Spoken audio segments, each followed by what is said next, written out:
Bismillahirrahmanirrahim. Assalamualaikum warahmatullahi wabarakatuh. Yang terhormat Ibu dosen Siti Jahroh SHI MSI dan teman-teman sekalian yang berbahagia. Perkenalkan, saya Isfia Anabila NIM 027 dari kelas A Prodi Ekonomi Syariah 2021 akan mempresentasikan makalah saya dengan judul Tafsir bil Matsur dan Tafsir bil Ra'yi dalam mata kuliah Ulumul Al-Quran. Pertama-tama, pengertian tafsir. Tafsir adalah membuka dan menjelaskan maksud dari suatu lafaz. Tafsir secara bahasa yaitu yang pertama berasal dari kata al-fasr yang artinya al-bayan, yaitu penjelasan atau keterangan. Kedua, berasal dari kata at-tafsir yang artinya menerangkan atau mengungkap. Istilah tafsir merujuk kepada Al-Quran sebagaimana tercantum dalam Quran Surah Al-Furqan ayat 33 yang artinya, tidaklah orang-orang kafir itu datang kepadamu membawa sesuatu yang ganjil, melainkan kami datangkan kepadamu sesuatu yang benar dan penjelasan tafsir yang terbaik. Pengertian ini yang diungkap oleh lisan al-Arab dengan membukakan sesuatu yang tertutup. Sedangkan menurut Ibnu Manzur ialah membuka dan menjelaskan maksud yang sulit dari suatu lafaz. Sebagian ulama banyak yang setuju dengan pendapat ini. Ada 4 otoritas yang menjadi sumber penafsiran. Pertama, Al-Quran yang dipandang sebagai penafsir terbaik terhadap Al-Quran itu sendiri. Kedua, hadis Nabi yang memang berfungsi sebagai penjelas Al-Quran. Ketiga, otoritas penjelasan sahabat yang dipandang sebagai orang yang banyak mengetahui Al-Quran. Dan keempat, otoritas penjelasan tabi'in yang dianggap sebagai orang yang bertemu langsung dengan sahabat. Metode ini mengharuskan mufasir menelusuri sahih tidaknya riwayat yang digunakan. Menurut istilah, para ulama mendefinisikan tafsir bil matsur sebagai berikut. Yang pertama, menurut Muhammad Al-Zarqani, penafsiran ayat Al-Quran dengan ayat Al-Quran, Al-Quran dengan sunnah Nabi dan para sahabat. Menurut Muhammad Husain Az-Zahabi, yaitu penafsiran yang bersumber ayat Al-Quran dengan ayat Al-Quran, hadis Nabi, perkataan sahabat dan juga tabi'in. Termasuk dalam kerangka riwayat merupakan meskipun mereka tidak secara langsung menerima tafsir dari Rasulullah SAW. Menurut Mana Al-Qatan yaitu tafsir yang berdasarkan kutipan-kutipan yang sahih, yaitu menafsirkan Al-Quran dengan Al-Quran, Al-Quran dengan hadis Nabi yang berfungsi untuk menjelaskan kitab Allah, dan juga dengan perkataan sahabat karena merekalah yang lebih mengetahui kitab Allah, atau dengan apa yang dikatakan oleh tokoh-tokoh besar tabi'in, karena pada umumnya mereka menerimanya dari para sahabat. Singkatnya, tafsir bil matsur adalah penafsiran yang mendasar pada penjelasan Al-Quran itu sendiri, penjelasan Rasul, penjelasan para sahabat melalui ijtihadnya, dan aqwan tabi'in. Pengertian tafsir bil Ra'yi. Tafsir bil Ra'yi adalah penafsiran Al-Quran yang didasarkan pada pendapat pribadi mufasir. Secara etimologi, Ra'yi berarti keyakinan atau i'tiqad, analogi atau qiyas dan ijtihad. Secara terminologi, tafsir adalah ijtihad. Definisi tafsir menurut para ulama yakni, menurut Husain Az-Zahabi, tafsir yang penjelasannya diambil dari berdasarkan ijtihad dan pemikiran mufasir setelah dahulu mengetahui bahasa Arab serta metodenya, dalil hukum yang ditunjukkan, serta problema penafsiran seperti asbabun nuzul, nasikh mansukh, dan sebagainya. Menurut Al-Farmawi, yaitu menafsirkan Al-Quran dengan ijtihad setelah terlebih dahulu mengetahui kosakata bahasa Arab ketika digunakan berbicara beserta muatan-muatan artinya. Untuk menafsirkan Al-Quran dengan ijtihad, mufasir pun dibantu oleh syiar jahiliyah, asbabun nuzul, nasikh mansukh, sebagaimana dijelaskan tentang syarat-syarat menjadi mufasir. Singkatnya, tafsir bil Ra'yi adalah tafsir yang berdasarkan kutipan-kutipan yang sahih, yaitu menafsirkan Al-Quran dengan Al-Quran, Al-Quran dengan hadis Nabi yang berfungsi untuk menjelaskan kitab Allah, dan juga perkataan sahabat, karena merekalah yang lebih mengerti kitab Allah, atau dengan apa yang dikatakan tokoh-tokoh tabi'in. Pendapat ulama tentang tafsir bil matsur dan bil Ra'yi. Pada masa ini, penafsiran beracuan pada aspek riwayat-riwayat yang menjelaskan ayat-ayat Al-Quran karena dianggap sebagai jalan pengetahuan yang benar dan paling aman untuk tetap terjaga dari kesalahan dan kesesatan dalam memahami Al-Quran. Akan tetapi, bukan berarti tidak terjadi ijtihad, karena hal ini dapat dilihat dari sumber kajian tafsir yang digunakan selain Al-Quran dan Sunnah juga menggunakan ijtihad dari sahabat dalam beberapa hal. Kelemahan dari tafsir bil matsur itu sendiri, yakni yang pertama, banyak riwayat yang disisipkan oleh orang Yahudi dan Persia dengan tujuan merusak Islam melalui informasi yang tidak pasti. Yang kedua, banyak ditemukan usaha-usaha penyusupan kepentingan yang dilakukan oleh aliran-aliran yang dianggap menyimpang seperti Syiah. Yang ketiga, tercampur aduknya riwayat-riwayat yang sahih dan riwayat hadis yang sanadnya lemah. Dan yang terakhir, banyak ditemukan riwayat Israiliyat yang mengandung dongeng-dongeng yang tidak benar. Setelah berakhirnya masa salaf sekitar abad ketiga Hijriah dan peradaban Islam semakin maju, berkembanglah beberapa mazhab dan aliran dalam umat Islam. Setiap golongan berusaha meyakinkan umatnya untuk mengembangkan pemahaman mereka dengan cara mencari ayat-ayat Al-Quran dan hadis Nabi yang sesuai lalu ditafsirkan sesuai keyakinan yang mereka anut. Lalu berkembanglah tafsir Biroi, dan tafsir Biroi mengalahkan perkembangan tafsir Bil Matsur. Dalam penerimaannya, ulama terbagi menjadi dua, ada yang membolehkan dan ada pula yang melarang.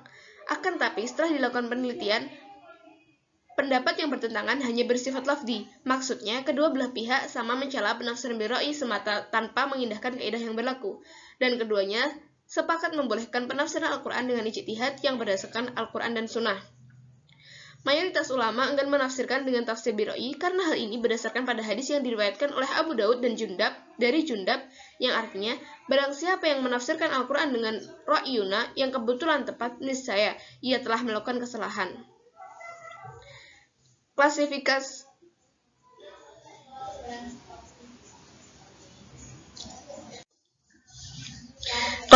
tafsir Bil Matsur. Pada sebelumnya, kita telah mempelajari dari pengertian tafsir Bil Matsur beserta pendapat ulama dan kelemahannya. Tafsir Bil Matsur jika diartikan sebagai kompilasi penafsiran Nabi, sahabat, dan tabi'in, maka riwayatnya berfungsi sebagai penafsiran. Riwayat yang berasal dari Nabi, sahabat, dan tabi'in secara langsung menjelaskan ayat Al-Quran. Riwayat tersebut lalu menjelaskan bahwa maksud ayat ini adalah begini. Oleh karena itu, tafsir Bil Matsur macam ini adalah naql atau penukilan riwayat. Dengan demikian, maka kitab tafsir hanya menulis tafsir dengan menukil riwayat Nabi, sahabat, dan tabi'in dalam menafsirkan Al-Quran. Definisi ini dipegang oleh As-Suyuti. Sedangkan bila tafsir Bil Matsur diartikan sebagai penafsiran Al-Quran dengan Al-Quran atau hadis dan pendapat Nabi serta tabi'in, maka bukan lagi naql, melainkan istidlal. Istidlal berarti menafsirkan Al-Quran dengan adanya ro'i atau akal yang didasari dengan dalil, baik itu dalil dari Al-Quran sendiri ataupun dari hadis, pendapat sahabat, dan tabi'in. Dalam definisi ini, riwayat tidak lagi berfungsi sebagai penafsiran, melainkan sebagai argumentasi. Mufasir akan mengatakan bahwa menurut pendapat mereka, maksud ayat ini adalah begini, dasarnya adalah surah ini atau hadis ini dan itu, atau pendapat sahabat ini dan tabi'in itu. Sedangkan dari Al-Quran, hadis Nabi, pendapat sahabat dan tabi'in hanya sebagai sandaran, sedangkan penafsiran berasal dari pemikiran para mufasir tersebut. Macam dan bentuk tafsir Bil Matsur. Ada 4. Yang pertama, penafsiran ayat Al-Quran dengan ayat Al-Quran lainnya. Menurut para ahli tafsir, ayat-ayat Al-Quran saling menafsirkan satu sama lain. Misalnya, kata Al-Muttaqin dalam surah Al-Baqarah ayat 2 dijabarkan pada ayat-ayat sesudahnya, yakni pada surah Al-Baqarah ayat 3 sampai dengan 5. Yang kedua, penafsiran Al-Quran dengan hadis Nabi SAW. Dari Abu Abdillah Ibni Idris Asy-Syafi'i berkata, apapun yang dikatakan Rasulullah dipahami dari Al-Quran. Pernyataan itu dikuatkan oleh hadis, ingatlah sesungguhnya yang diberi Alkitab dan yang serupa dengannya atau sunnah, hadis riwayat Abu Dawud. Akan tetapi Rasulullah SAW tidak menjelaskan semua makna ayat Al-Quran dengan alasan sebagai berikut. Yang pertama, karena ada ayat Al-Quran yang dapat dipahami oleh orang Arab. Karena ayat Al-Quran turun dengan bahasa Arab. Yang kedua, karena ada ayat Al-Quran yang bisa langsung dipahami karena jelas maknanya. Yang ketiga, karena ada sebagian ayat yang tidak ada gunanya untuk dicari tahu maksudnya, seperti warna anjing Ashabul Kahfi dan tongkat Nabi Musa dari kayu apa, serta lain-lain. Yang kedua, penafsiran ayat Al-Quran dengan pendapat sahabat. Yang ketiga, penafsiran ayat Al-Quran dengan pendapat sahabat.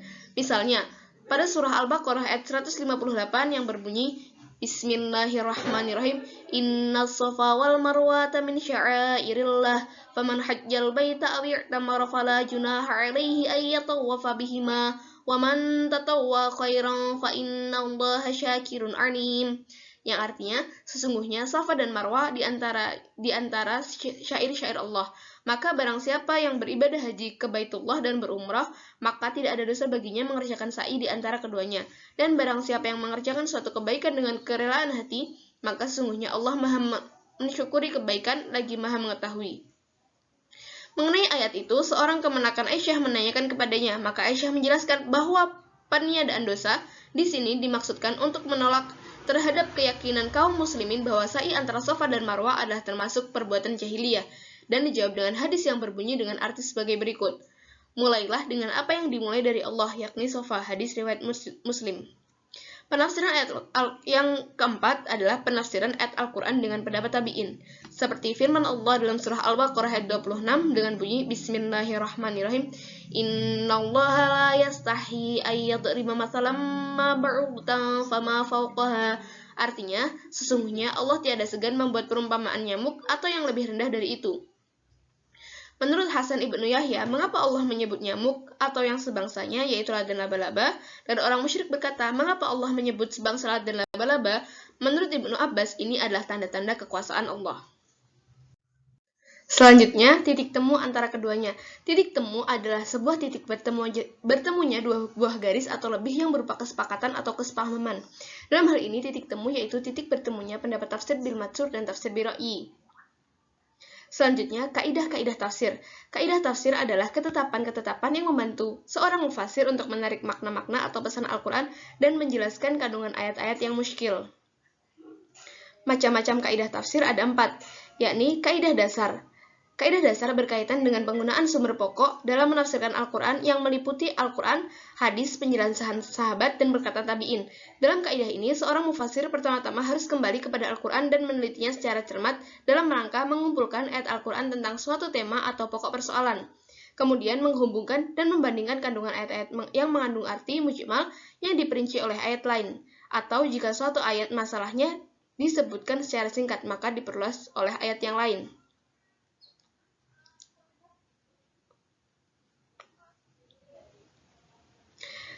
Selanjutnya, kaidah umum. Kaidah umum yang dimaksudkan di sini adalah seperangkat ilmu pengetahuan yang dibutuhkan oleh seorang mufasir dalam menafsirkan Al-Quran. Seorang mufasir yang akan menafsirkan ayat Al-Quran harus memenuhi syarat-syarat. Para ulama menyebutkan beberapa syarat yang harus dimiliki seorang mufasir adalah akidah yang lurus, hati yang bersih dan dari hawa nafsu, dan menguasai ilmu tafsir, seperti ilmu bahasa, nahwu, sharaf, istiqaq, balaghah, ushulul fiqh, ilmu qiraat, ilmu linguistik untuk mengetahui kosakata dan konteks Al-Quran. Adapun kaidah penafsiran secara umum dalam menjelaskan ayat Al-Quran, banyak cara yang ditempuh oleh seorang mufasir. Ada yang menyajikannya sesuai urutan ayat Al-Quran sebagaimana dalam Al-Quran. Cara penafsiran ini dikenal dengan sebutan tafsir tahlili. Ada juga yang memilih topik tertentu, kemudian menghimpun ayat-ayat yang berkaitan dengan topik tersebut. Dimanapun ayat itu ditemukan, cara ini dikenal dengan tafsir maudhu'i. Inilah yang disebut dengan kaidah khusus kontemporer. Secara terminologi, Abdul Hayy Al-Farmawi mendefinisikan bahwa tafsir maudhu'i adalah menghimpun ayat-ayat Al-Quran yang mempunyai maksud sama dalam arti sama, membicarakan satu topik masalah yang menyusunnya berdasarkan kronologi dan sebab turunnya ayat-ayat tersebut. Kemudian penafsir memberikan keterangan dan penjelasan serta mengambil keputusan.